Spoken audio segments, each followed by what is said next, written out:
Imana yaransanze irambwira ngo hari ibintu byinshi bigiye guhinduka. Imana yaransanze irambwira ngo imipaka igiye gufungurwa, ariko nimara gufungurwa hamwe na hamwe muri iyo mipaka hazazamo impinduka. Aho mutekereza ko hazaba amahoro, hazaturukayo ibintu bitandukanye bitunguranye, nuko byinshi bizatuma abantu bakuka iki umutima. Ufite amahoro uyu munsi, ejo siko bizaba bimeze. Imana yo mu ijuru itugirire neza mu izina rya Yesu. Senga Imana uyisaba umutaka muri iyi minsi, senga Imana uyisaba ubwugamo. Mbese uyu mwanya Imana yo mu ijuru nitungurana, ntawe uzi ngo Imana izatungurana mu buhe buryo. Icya mbere, ipfu zirahari ni nyinshi. Icya kabiri, impanuka zirahari ni nyinshi. Igikurikiyeho n'icyorezo nacyo gishobora kubatungura. Gishoboka, ariko uyu mwanya ufite amahirwe yo kwegera Imana, ukayitakambira, ukayinginga, ukayihendahenda, kuko hano imbere benshi bagiye gutungurwa, benshi mugiye gutungurwa, kuko Imana yaje inyereka ikintu kigendanye n'imirongo y'abantu bari kugenda ku musitari, abikoreye, abikorejwe, abagize utabahetamishijwe n'imitwaro. Imana reka nkubwire ngo ahawe hagiye kurangira. Fata intego uvuge ngo Mana, ndakwinginze muri iki gihe cy'imbere kigiye kuza, uzandengere. Reka mbabwire, mu by'ukuri ahacu turi kugana ni mu ijuru, ntago ari mu isi. Mu isi turimo tuyinyuramo twigendera. Naje kubona mbona ku misozi hari abamarayika, ariko buri muntu wese ku mutwe yari afite akamenyetso kameze gutya. Nabonaga afite akamenyetso kameze gutya, ngiye kubona ariko ako kamenyetso nkabona ku mutwe. Buri muntu yari afite akamenyetso kameze gutya ku mutwe, ariko mbona ako kamenyetso gatukura. Aho uri nawe senga Imana uyibaze ngo Mana, ese afite ikimenyetso cy'uburinzi? Muri uyu muyaga ugiye gutambuka afite ikimenyetso. Nubwo ngeze mu zabukuru, nubwo nkiri mutoya, imyaka yose ufite, umanza ubare ngo ufite imyaka iyi neyi. Ubaze Imana ati Mana, mbese afite ikimenyetso? Mbese izina ryanjye ryanditse mu gitabo cy'ubugingo? Nawe manza urebe iherezo ryawe. Ese nuva mu mubiri Imana yo mu ijuru yakifatiyemo, yanga niwe wajya kuvuga ngo nakifatiyemo. Imana niyiyiziramo, mu by'ukuri wowe uzabigenza ute? Imana iturengere mu izina rya Yesu. Ndi kugira ngo nkubwire ngo hano imbere musengere ikintu cyitwa imipaka, kandi niyo izakwambutsa muri uriya muyaga ugiye gutambuka. Kuko nutayisunga uzarira amarira utakagombye kurira, uzashaka aho uhungira umujinya w'Imana n'uburakari, uzabura aho wihisha, kubera ko igihe cy'Imana kigiye kuhagera. Imana yo mu ijuru itugirire neza. Reka mbabwire, muri iyi minsi umuntu arimo asenga Imana, nawe ibuka hirya no hino Imana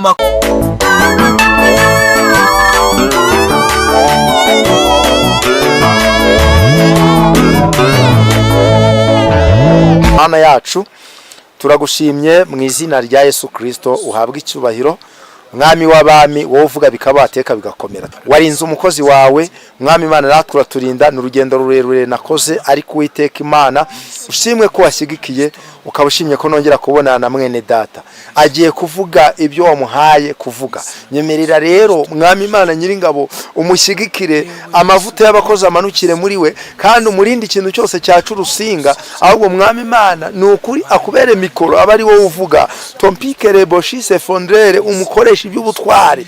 Haleluya. Mwami Uwiteka, naba ari we, ahubwo izina ryawe rihabwe icyubahiro. Kandi agiye kubwira abantu batandukanye, harimo abanyabwenge, harimo abarupinzi, harimo abantu bemera, harimo n'abatemera, ariko buri wese ijambo rirava mu kanwa ke rigwiza imbaraga n'ubwenge kugira ngo abari mu ruhande rw'ababisha bazamware batabonye ikibi bavuga, Satani azamware atabonye aho yakuririra. Urakoze Mwami, ngaho dudubiza amasoko muri we kugira ngo abantu bazahembukire imbere yawe bakimara kumva ubu butumwa. Urakoze Mana, ndagushimye, ngaho icubahiro n'ikibi cyawe, ibyo ushima n'ibyo ukunda bibeho nk'uko bibaho mu ijuru, mu izina rya Yesu Kristo, amen. Amen, amen.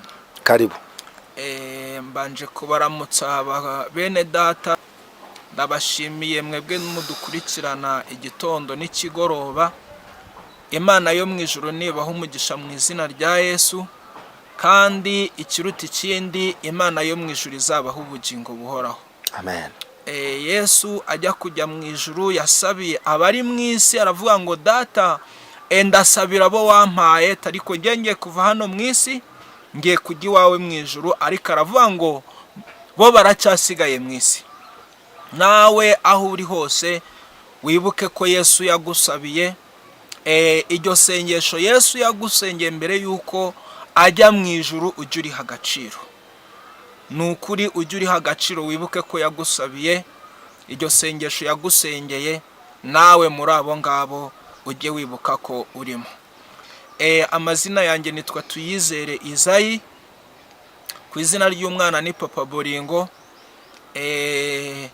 Imana ishimwe, kandi munyemerere tubane muri uyu mwanya kubagezaho ubutumwa Imana yera yo mu ijuru yampaye. Benshi baravuga ngo twaje gushaka indamu. Ntago twaje gushaka indamu, ahubwo ni ukugira ngo aho uri hose ubashe kweza ubugingo bwawe, ubashe kweza iherezo ryawe, utunganye iherezo ryawe, umenye ngo none ndiho ariko ejo ntago uzaba uriho. Uyu munsi byakubera byiza ariko ejo ntibyakubera byiza, ariko nkubwire ngo unyemerere tubane mu izina rya Yesu Kristo, wumve icyo umwami Imana yera yo mu ijuru arimo akubwira mu izina rya Yesu Kristo. Natinze, tugiye gusoma ijambo ry'Imana. Ijambo ry'Imana turasanga mu gitabo cya Yesaya. Ijambo ry'Imana turasanga mu gitabo cya Yesaya ibice 19. Turasoma umurongo waho wa 2 n'uwa 3. Yesaya igice cya 19 umurongo wa 2, turasoma n'umurongo waho wa 3. Handitswe ijambo, reka tumufashe mwene data. Handitswe ngo nzateranya abanyegiputa bisubiranemo, umuntu wese arwane na mugenzi we, umuntu wese arwane n'umuturanyi we, umudugudu uzarwana n'undi, ubwami buzatera ubundi bwami. Egiputa hazakura umutima, nanjye nzica imigambi yaho. Abanyegiputa bazaraguza ibishushanyo, n'abapfumu bashikishe, abashitsi barogeshe abarozi. Imana yo mu ijuru itugirire neza mu izina rya Yesu. Amen. Aya ni amagambo kugira ngo twongere kuyumva neza, reka mwene data yongere kuyasubiramo, kubera ko hari umuntu wambwiye, arambwira ngo nitujya tusoma ijambo ry'Imana tujye twongera turisubiremo kugira ngo umuntu aryumve neza. Uyu munsi turarisubiramo cyane kugira ngo nawe ubashe kubikurura neza. Munyihanganire muri iyi minsi nari mfite ikibazo cy'uburwayi, ariko Imana yo mu ijuru iri kugenda imfasha. Munyihanganire mu izina rya Yesu. Niyongera asubiremo adufashe mu izina rya Yesu. Reka dusubire muri aya magambo, ndetse tunasome n'umutwe w'amagambo uri kuvuga ngo ibyago abanyegiputa bazabona. Ibyago abanyegiputa bazabona. Nzateranya abanyegiputa bisubiranemo, umuntu wese arwane na mugenzi we, umuntu wese arwane n'umuturanyi we, umudugudu uzarwana n'undi, ubwami buzatera ubundi bwami. Egiputa nzahakura umutima, nanjye nzica imigambi yaho. Abanyegiputa bazaraguza ibishushanyo, n'abapfumu bashikishe, abashitsi barogeshe abarozi. Imana idufashe cyane. Mu by'ukuri muri iyi minsi ubwo nari ndimo senga Imana yarambwiye ngo muri iyi minsi iri hano imbere ababaye imbere y'Imana izabarengera, ariko irambwira ngo hari ibindi bintu bitegereje abantu. Imana irambwira ngo ubwo nari ndimo senga Imana yaransanze irambwira ngo hari ibintu byinshi bigiye guhinduka. Imana yaransanze irambwira ngo imipaka igiye gufungurwa, ariko nimara gufungurwa hamwe na hamwe muri iyo mipaka hazazamo impinduka. Aho mutegereza ko hazaba amahoro hazaturukayo ibintu bitandukanye bitunguranye, nuko byinshi bizatuma abantu bakuka umutima, kuko ijambo ratubwiye ngo abanyegiputa Imana izagira ute? Izahindura, igiye kuhatera, hamwe na hamwe hagiye gutungurwa. Abari bibwira ko bafite amahoro bazayabura. Imana ibarengere kandi turengere. Naje kubona mbona muri iki gihugu ndetse no mu bindi bihugu bituranye nacyo, mbona hari ahantu hatandukanye, ngiye kubona mbona mu bigendanye n'amaduwane cyangwa se mu bintu bigendanye n'imbibi z'ibihugu, ngiye kubona mbona hajeho ikintu cyitwa gutungurwa mu mbibi z'imipaka. Ndabyigwa ngo dore bariya abantu biraye ko bafite amahoro, ariko dore ndi Imana ibatunguye. Imana irambwira ngo yewe ngo nimusenge cyane, kuko igihe kigiye kugera mugiye gutungurwa, ibyo mwari muzi ko bitazaba bigiye kuba. Naje kubona mbona imipaka irafunguwe, hazamo akantu k'agahenge gatoya, abantu baranezerwa ngo ibikorwa birongeye birakozwe, tugiye kujya mu mirimo, ibyacu tugiye kongera dukore. Ariko muri cya gihe abantu bari bizeye agahenge, ngiye kubona mbona Satani yinjiriye abantu, ngiye kubona mbona igihugu kiratunguwe. Mbaza Imana ndayibaza ngo mbese bari abantu uko bigenze gutya? Irambwira ngo nta cyari cyakorwa, kubera ko benshi biraye. Imana irambwira ngo banze kunyegera, narababwiye ngo bihane, banga kwihana, banga kwiyeza. Benshi bashyira inda nini imbere zabo, bamwe nabahaye ibyo kurya ntibanyubahisha, abandi mbaha amafaranga ntibanyubahisha, abandi mbubakira amazu, abandi mbasohoreza amasezerano ntibanyubahisha. Ariko niyo mpamvu nanjye hari abandi nabwiye amasezerano nje gusohoreza amasezerano yabo. Nuko naje kubona mbona igihugu kimwe mbona kiratunguwe mu nkengero zimwe z'imipaka, mbona abantu baho barahunze, mbona bacicemo igikuba, bakuka umutima. Imana irambwira ngo yewe banyamasengesho nimwongera ibihe byo gusenga. Mwibwira ko amahoro ahari ariko ntayahari. Muririmbyi aravuga ngo nta mahoro yuzuye twabonera mu isi. Ni ukuri nta mahoro ahari, kandi amaso yanyu arabibona. Uwibwira ko afite amahoro uyu munsi, ejo siko bizaba bimeze. Imana yo mu ijuru itugirire neza mu izina rya Yesu. Senga Imana uyisaba umutaka muri iyi minsi, senga Imana uyisaba ubwugamo. Mbese uyu mwanya Imana yo mu ijuru nitungurana, ntawe uzi ngo Imana izatungurana mu buhe buryo. Icya mbere, ipfu zirahari ni nyinshi. Icya kabiri, impanuka zirahari ni nyinshi. Igikurikiyeho n'icyorezo nacyo gishobora kubatungura. Imana itungurana mu buryo butandukanye, ariko reka mbabwire, naje kubona mbona benshi bakutse umutima, baravuga ngo twari twarabivuze, ngo natwe twabibonaga, ngo ariko nuko tutari tuzi igihe byabera. Imana irambwira ngo mbabwire ngo buri muntu wese agira ishyaka n'umwete ryo kwiyeza. Uyu munsi cyangwa ejo hazaza, benshi muri mwebwe muzacikamo igikuba, benshi muri mwebwe muzibaza, benshi muri mwebwe muzavuga ngo Mana twarumvishije ariko tubyima amatwi, twanga kubyumva no kubyumvira. Benshi Imana irambwira ngo yarababwiye ngo bihane biyeze, baranga. Ariko benshi muzasaba Imana kugira ngo ibababarire bitagishoboka. Imana yatanze umwanya, ariko mwanze kumvira Imana igihe kigiye kugera, ni ukuri sinzi ahantu muzayivugira, sinzi ahantu muzasabira Imana yo mu ijuru imbabazi, kuko imiryango igiye gufungwa. Imiryango igiye gufungwa. Kandi ikindi gikurikiyeho, nubwo muri ukwitegereza mukabona gusenga bamwe na bamwe bameze nk'ababiterwe umugongo, hari igihe Imana igishyiramo icyuho ikavuga ngo bariya abantu, cyangwa se Satani akagushyiramo icyuho ikakubwira ngo wisenga runaka ko adasenga, ngo mbese umushumbije iki? Wowe n'uriya ntago muhuje. Menya ko umugabane wawe utandukanye n'uwuriya.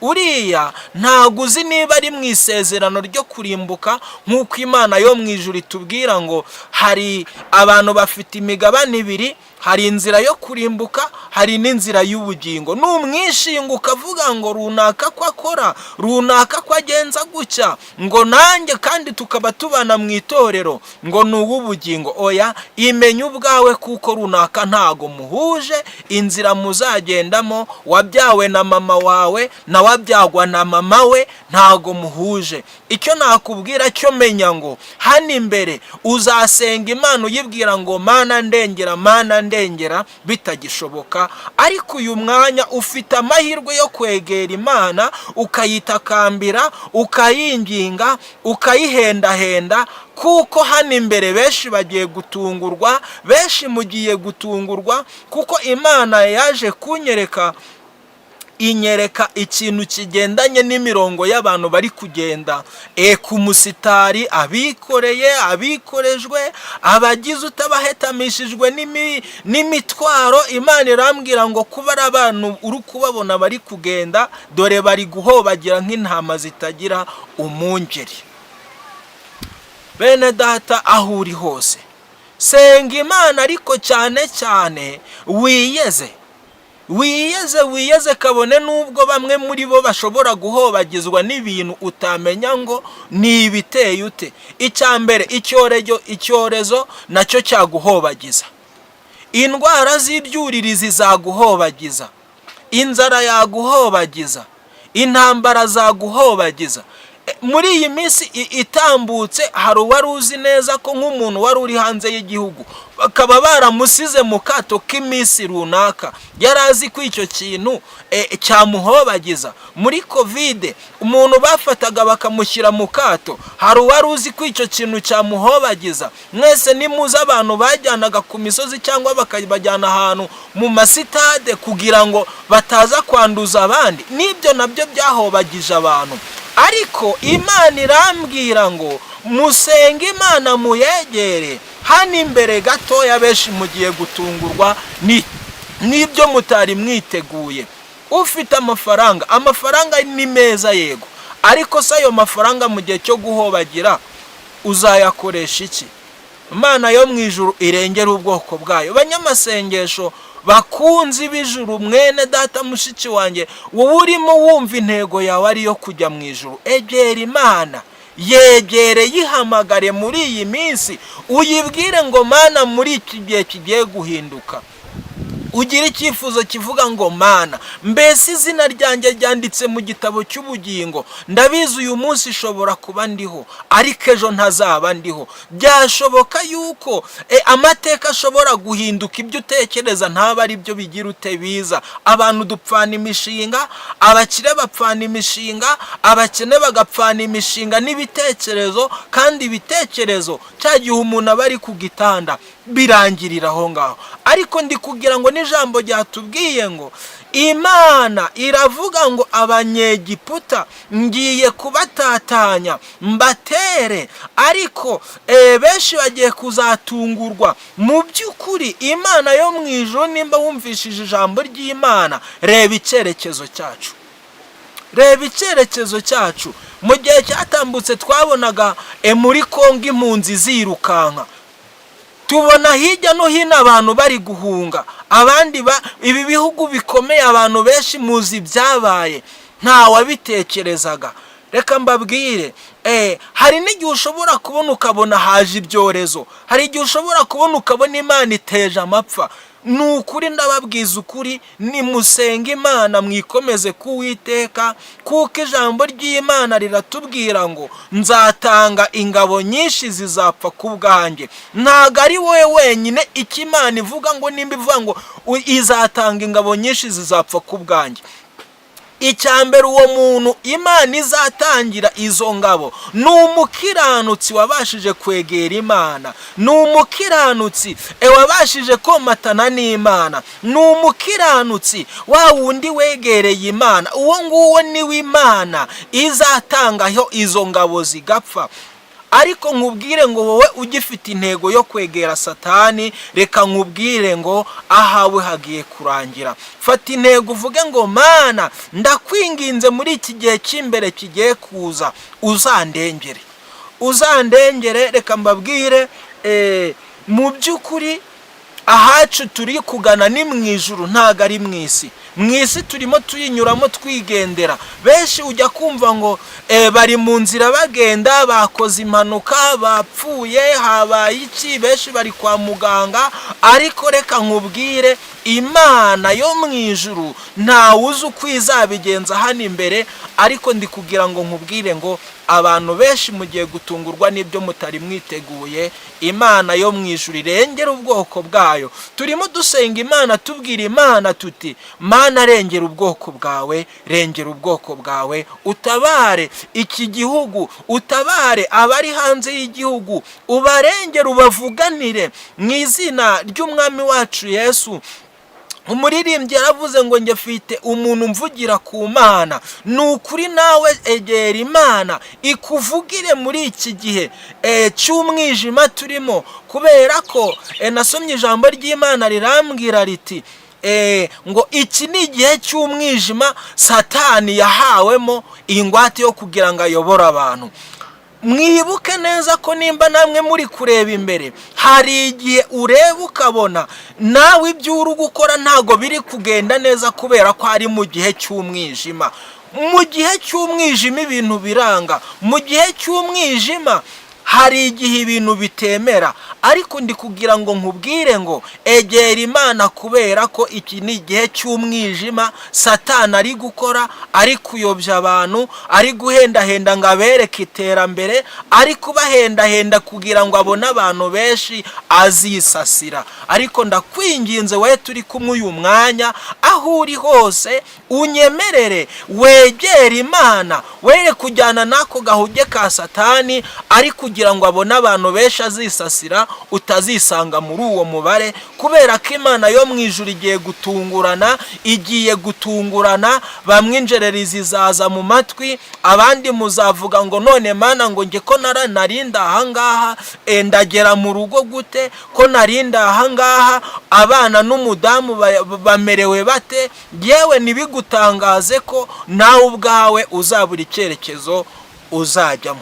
Ariko ndagusaba aho uri hose ugire kumva no kumvira. Kandi ikindi cya kabiri, umenye neza ko icyambere wavutse ukwawe, uzapfa ukwawe, nta muntu muzajyana. Ariko umenye neza yuko iyo uri kujya ari mu ijuru. Imana yigeze kumbwira, irambwira iti umenye neza yuko itariki yo gupfa kwawe nigera uzapfa wenyine. Ntago uzi neza ko umudamu wawe ari we uzapfa mbere cyangwa ari we uzapfa nyuma. Irambwira ngo wowe nkorera. Imana nza kuyibaza ngo Mana none ko ndi kukwegera, ariko ngira ishyaka ryo kubaza Imana ngo mbese Mana nibura mu bazaragwa ijuru muri uyu mudugudu wacu harimo bangahe? Icyo gihe nari ndimo nibaza, kuko nabonaga dusenga mu rusengero tukuzura.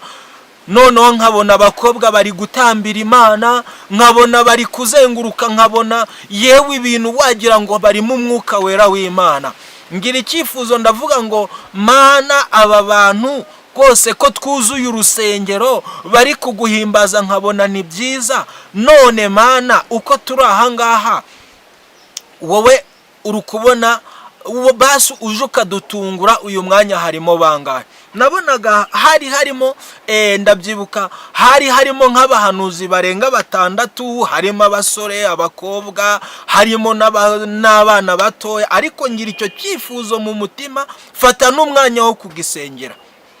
Icyo gihe ndabyibuka narindi ahantu bita mu rutare, niho narindi gusengera icyo gihe kuko bwari nijoro nagiye gusenga ubutayu. Icyo gihe Imana iransanga irambwira iti umva nkubwire mwana wanjye, bariya abantu wabonye bateye ukwabo, benshi ni abasambanyi, abandi ni abajura, abandi babibye urwangano muri bo, abandi ni abanyeshyari, abandi ni ba nyakwishakira ndamu. Noneho nk'umuhanuzi nabonaga ukomeye wari urimo, kuko nabonaga nta hantu wamwihisha. Imana igiye kumpishurira inyereka agiye kuva mu itorero, inyereka byinshi kuri we simbivuze, ariko koko bya bindi Imana yanyeretse na babandi bya bindi Imana yanyeretse ko ari igihe kigera mu itorero ntiwemerwe, bitewe ko nawe ubwawe nta bushobozi ufite, abantu ntibaguha agaciro. Icyo gihe Imana iransanga irambwira ngo irabanyereka buri wese, irangije injyana mu rugo irambwira ngo dore we wavutse ku itariki n'iyi, umudamu wawe yavutse ku itariki n'iyi, irambwira ngo wowe uzapfa itariki yawe nigera, n'umudamu wawe azapfa itariki nigera. Irambaza ngo mbese ari wowe nawe ninde uzi uzabona ubugingo? Ndavuga ati ntago muzi. None icyo gihe Imana irambwira ngo umva nkubwire icyambere cyo, kuko nari naragize icyifuzo ndayibwira ati Imana ninagucumuraho uzabimbwire utitaye ngo ndi kumwe n'umudamu wanjye, niyo naba naguye mu cyaha gikomeye uzanabimbwire nawe ahari, ubundi mbona uko nihana kugira ngo niyeze. Icyo gihe Imana irambwira ngo icyo nzagikora, kandi icyo nshaka ni ukukiranuka. Imana ngiye kubona mbona irambwira ngo itariki yawe nigera uzagenda wenyine, n'itariki y'umudamu wawe nigera azagenda wenyine, n'umwana wawe nawe nagera azagenda wenyine. Irambwira ngo wowe senga ukiranuke, ukora ibyo gukiranuka ugeze imperuka, kuko utazi igihe n'umunsi nzazira. Imana imbwira ayo magambo, ariko nawe ndi kugira ngo nkubwire ngo gupfa kwawe uzapfa wenyine, kugenda uzagenda wenyine, ibibazo by'umubiri nibiza bizaza kuri wenyine, nugwara indwara yo kukubabaza umubiri ni wowe wenyine izababaza, ariko kabone naho imiryango yose yaguhangayikira ntabwo izagufasha ku bubabare bw'umubiri uzaba ufite ku buribwe. Ariko Imana yo mu ijuru, ijambo ry'Imana riratubwira mu gitabo cya Yobu ngo Yobu ubwo yishimishaga ururyo umugore n'umwana baramwihakanye, noneho umugore aravuga ngo zinuka iyo mana, hakana iyo mana, ukumva ko igihe cyari cyageze cyo kugira ute, cyo kumwihakana. Nawe yaza kwihakana Imana biba byaramugendekeye ute? Ibaze nanjye nibaze, kandi ufite igisubizo nk'uko nanjye ngifite. Ariko ndi kugira ngo nkubwire ngo mbese Imana yo mu ijuru ko igiye gutungurana, ni ukuri bizagenda bite? Mu gitabo cy'ibyahishuriwe Yohana ibice byaho, hari ijambo ritubwira mu gitabo cy'ibyahishuriwe Yohana ngo nuko ibyo bitare n'imisozi bibwira ba bantu, ngo abantu babwira igitare na ya misozi birababwira ngo duhishe umujinya n'uburakari bwiyicaye kuri ya ntebe, ngo nuko amabuye n'ibitare nabyo bisubiza ba bantu biti natwe twabuze aho twihisha Imana, ngo nuko ba bantu nabo babura uko babigenza kubera ko uburakari bw'Imana bwari bwagize ute, bwari bwamanutse. Reba uburakari bw'Imana nibumanuka, ese mu ruhande rwawe uzaba uri hehe?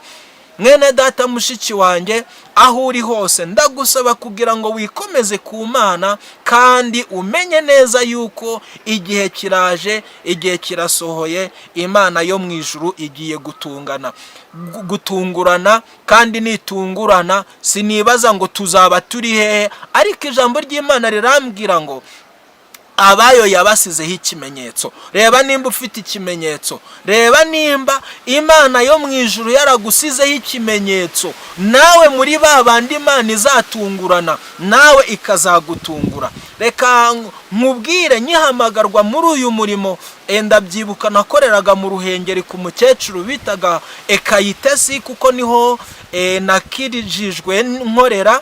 Umukecuru bitaga Kayitesi wari ufite burangeri hariya i Musanze uruhande rwa Kiliziya Gatulika. Icyo gihe niho nakirijwe ndi, kuko yankoreshereje ubukwe. Nyimara gukizwa Imana yo mu ijuru iransanga inyereka abakiranutsi baguwe neza. Naje kubona mbona ku misozi hari abamarayika, ariko buri muntu wese ku mutwe yari afite akamenyetso kameze gutya. Nabonaga afite akamenyetso kameze gutya, ngiye kubona ariko ako kamenyetso nkabona ku mutwe. Buri muntu yari afite akamenyetso kameze gutya ku mutwe, ariko mbona ako kamenyetso gatukura. Uwo muntu w'umukiranutsi, kuko nabonaga ari abakiranutsi benshi bari mu kibaya, ari benshi bambaye imyambaro yera, mbona buri wese afite akamenyetso kameze gutya, ariko kari gatukura. Kari gatukura. Bibiliya iratubwira ngo Mose Uwiteka Imana abwira Mose ngo bwira abisi ngo fata intama n'umwana w'ihene, ubundi buri muryango ujye ugenda ukozaho ya maraso y'ababana b'intama, kugira ngo marayika wanjye natambuka aje kurimbura muri Egiputa, aho azasanga icyo kimenyetso ntazaharimbura, azitambukira. Niko byagenze koko. Hahandi hari cya kimenyetso cya ya maraso, marayika yarahageraga akamenya ko ari bwa burinzi bw'Imana, ari bya bimenyetso ko ari babana Imana yasizeho ikimenyetso.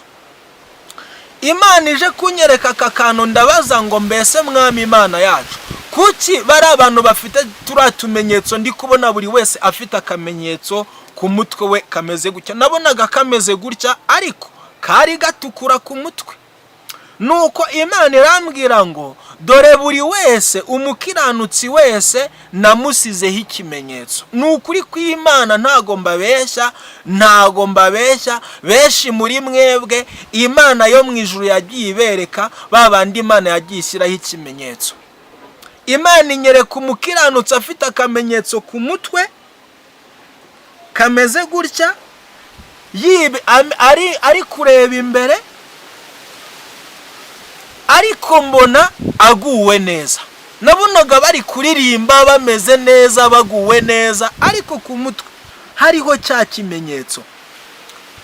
Aho uri nawe senga Imana uyibaze ngo Mana, ese afite ikimenyetso cy'uburinzi? Muri uyu muyaga ugiye gutambuka afite ikimenyetso? Nubwo ngeze mu zabukuru, nubwo nkiri mutoya, imyaka yose ufite, umanza ubare ngo ufite imyaka iyi neyi, ubaza Imana ati Mana, mbese mfite ikimenyetso? Mbese izina ryanjye ryanditse mu gitabo cy'ubugingo?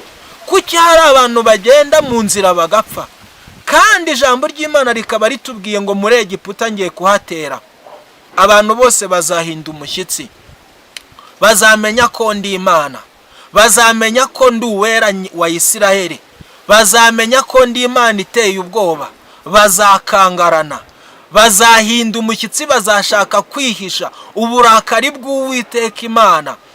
Senga Imana uyibwire ngo Mana, mu bintu bibiri mfite ikimenyetso cy'uburinzi. Ese izina ryanjye ryanditse mu gitabo cy'ubugingo? Ese nuva mu mubiri ntago uzatera imigeri ngo utere waraza? Ese nuva mu mubiri uzagenda nk'uko abakiranutsi bagenda? Iyo dusomye Bibiliya, uriya mugabo bamutera amabuye, wigeze wumva atera imigeri? Ahubwo ntago yahishuriwe ururembo rwera Siyoni akavuga ati mbonye umwana w'intama.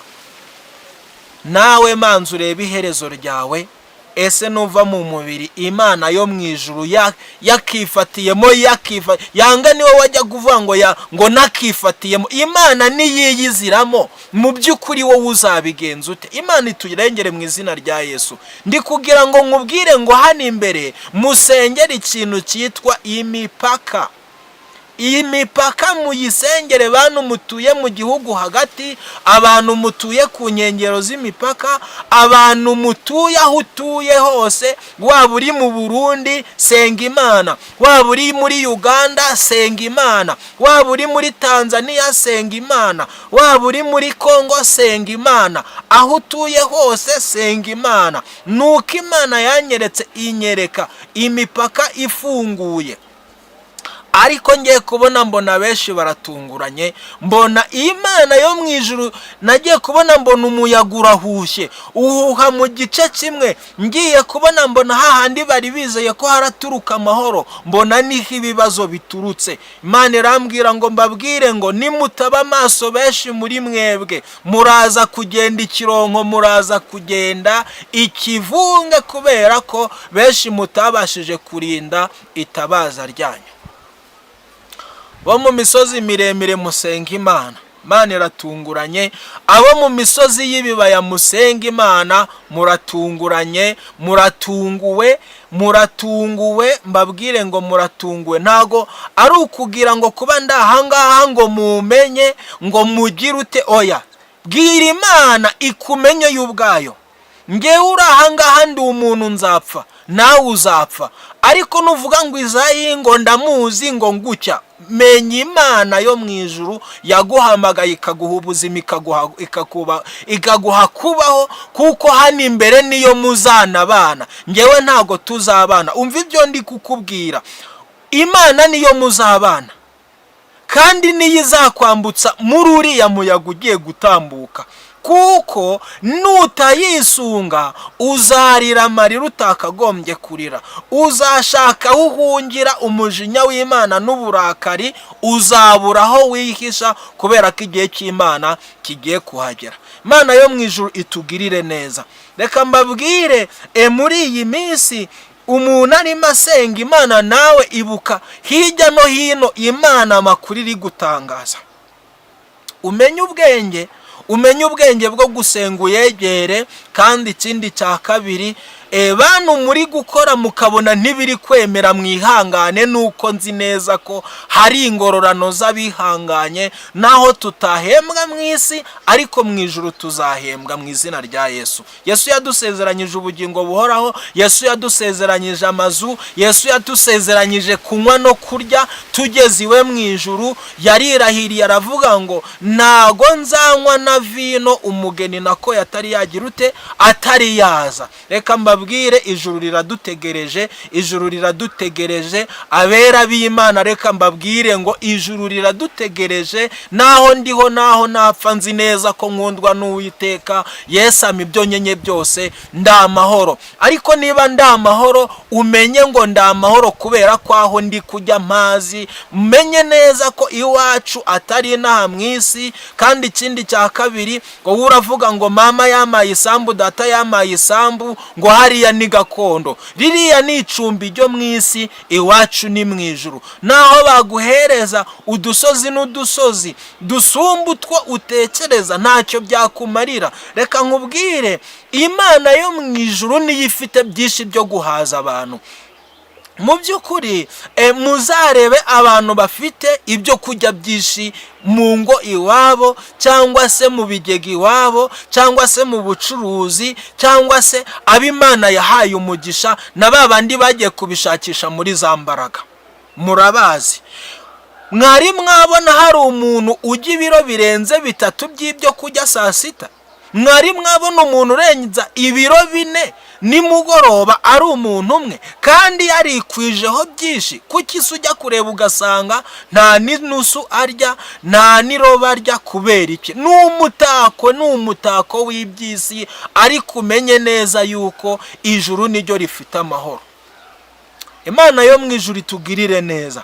Umuraba uratambutse, igihe cy'imirongo kirageze. Yewe mwa basore mwe, yemwe mwa bagabo mwe, ndababwiye ngo nimutaba amaso muragiye, kandi ahanyu muzajya muvuga ngo mana twarabwiwe, ariko kubwirwa kwacu twarinangiye. Icyo nakubwira cyo senga Imana wiyeze. Muri iki gihe kubwira umuntu ngo wegere Imana, ajya muri izi mbuga zitandukanye akareba abambaye ubusa. Nigeze numva icyigisho cy'umukozi w'Imana ntabashije kuvuga izina, aravuga ngo mbese ngo Yesu yaza avuga ibyiza bari kumwica. Iyo Yohana ajya kuvuga ibyiza bari kumwica. Ndakubwiza ukuri koko bari abantu iyo baza bavuga ibyiza ntago bari kubica, ariko kubera ko ibyo bavugaga byari ukuri ni nayo mpamvu babizize. Yohana yazize gucyaha umwami, abandi bazira ibyo bazize. Yesu yazize kugira ute? Gucungura umuntu, kandi azira no gukiza abantu. Nawe Imana ishaka kukurokora ariko nturi kubyemera. Yongere tugarukeho muri ibi bihe, ni ukuri kandi Imana yo mu ijuru ibane na buri wese muri iki gihe kigoye cyane. Imana, ijambo ry'Imana riratubwire ngo nzateza abanyegiputa bisubiranemo, umuntu wese arwane na mugenzi we, umuntu wese n'umuturanyi we. Imana yo mu ijuru itugirire neza. Imana igiye guteza abantu umwijyane basubiranemo. Na n'uyu mwanya umuntu uri mu itorero asubiranamo na mugenzi we, ugasanga mu rugo upfa ibintu by'itorero, ku itorero rifite uwaripfiriye. Murapfa iki? Hari intama ziri kuzimira nyinshi, kandi ijambo ry'Imana riratubwiye ngo ngiye kuzateza abantu basubiranemo, umuturanyi asubiranemo na mugenzi we. Reba, ariko hano imbere gatoya ntago ari kure cyane. Abahanuzi barabivuze, abavuga butumwa barabivuga, mu mayira bagenda babivuga. Ibyo ntago si bindeba, ndi kwihuta, amasaha aransize, ariko ndi kugira ngo nkubwire ngo hano imbere haraza guca uwambaye. Ariko ijambo ry'Imana riratubwiye ngo Imana iravuga ngo ngiye guteza muri Egiputa abantu basubiranemo. Niko ijambo ry'Imana twasomye muri Yesaya ibice 19 ku murongo waho wa 2 n'uwa 3. Uze kuhasoma wumva icyo Umwami Imana ari kukubwira, kubera ko igihe kigiye guhinduka. Bantu mutuye imipaka, bantu mutuye Igisenyi, bantu mutuye mu Ruhengeri, abantu mutuye ku mupaka w'u Burundi, abantu mutuye ku mupaka wa Tanzania, ndababwiye mu yindi mipaka itandukanye, yewe n'ibindi bihugu biri hanze, musenge Imana mwiyeze, kubera ko igihe kigiye kurangira.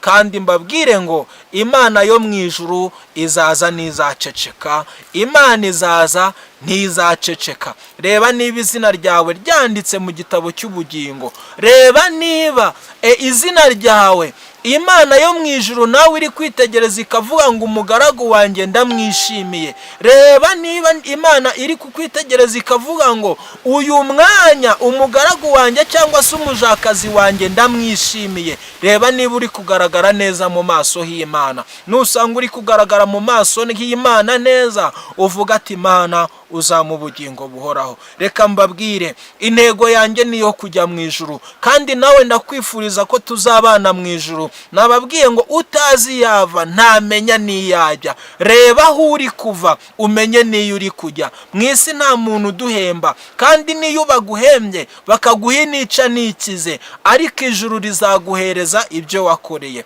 Imana yo mu ijuru itugirire neza.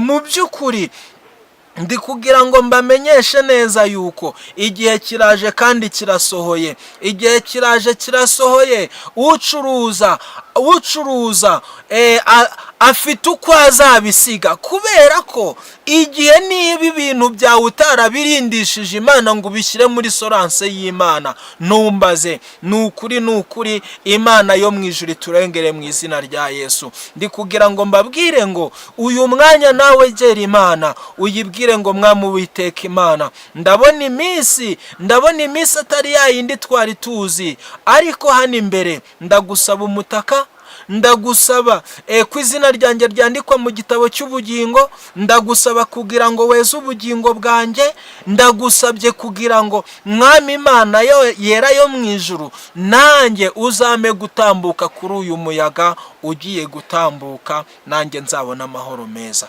Imana yo mu ijuru itugirire neza mu izina rya Yesu. Tugiye gusenga Imana, bwira Yesu byose ibikuriza n'ibikuremereye, arakunda afasha abashavuye, wizera ijambo rye kandi wirira. Bwira Yesu byose ibikuriza uyu mwanya n'ibigushavuza byose, Imana yo mu ijuru izaza ntizatinda, ikiruta ikindi izaguha ubugingo buhoraho mu izina rya Yesu Kristo. Tugiye gusenga Imana, uyu mwanya dufatanye gusenga, turirire ikintu kivuga ngo Imana irinde igihugu cyacu, Imana irinde abanyarwanda, irinde abaturanyi, irinde yewe n'abari mu bihugu bitandukanye, kuko ndizera ko naho waba uri hanze ufite umuntu mu Rwanda yahura n'uwo muyaga. Aho uri hose kumva umwana wawe niba ari mu Rwanda cyangwa se mu kindi gihugu cyangwa se aho yaba ari hose yahura n'uwo muyaga. Senga Imana uyibwire ngo Mana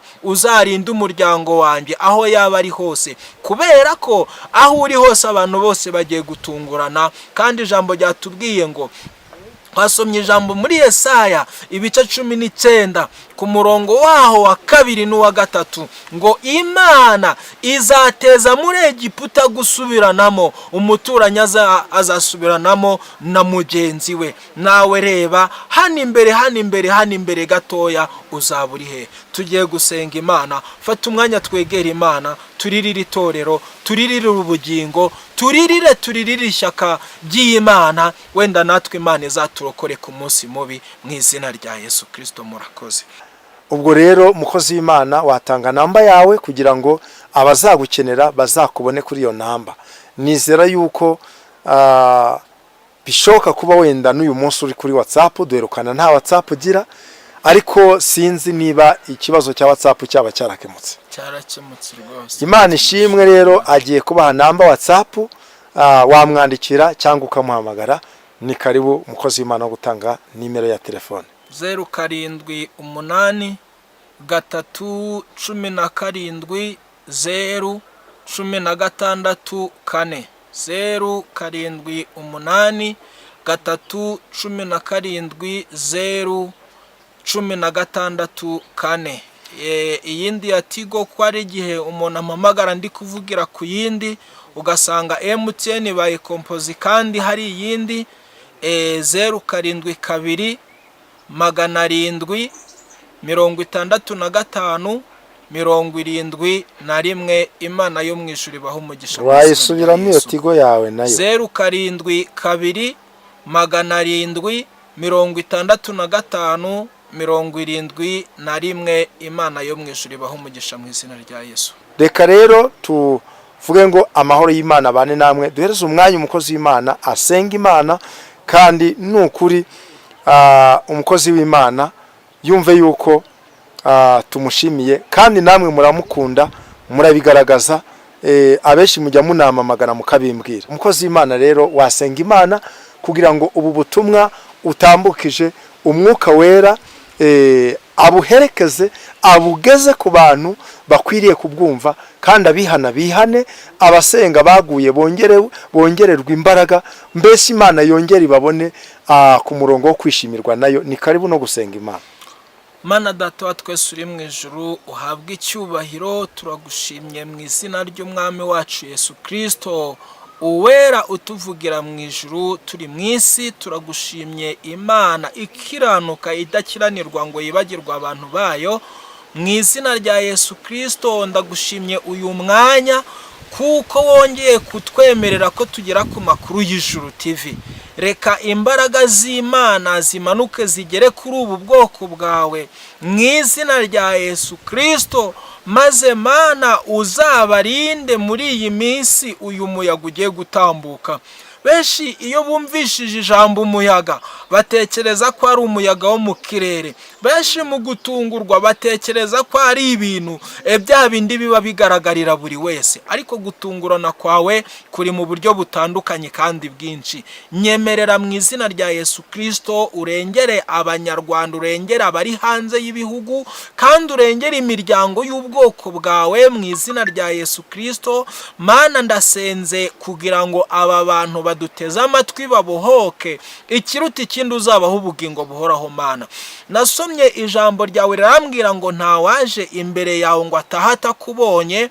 N'aba bantu twabanye muri ubu butumwa Mana bakubone, unyemerere imitwaro ibaremereye, kandi ikindi cya kabiri nabo uzabaho ubugingo buhoraho Kristo. Mu bintu njya nkunda kugusaba, ndagusaba ati Mana abo tuzabana bose nibura uzambwira ati dore ngabariya babandi mwavuganaga, uzabaho ubugingo buhoraho. Nibyo mbasabiye, babohorwe n'ijambo ryawe, kandi uzabahe imigisha mu buryo butandukanye. Nasomye ijambo rirambwira ngo abakwiriye imigisha uzayibaha, n'abakwiriye imivumo nabo uzayibavuma.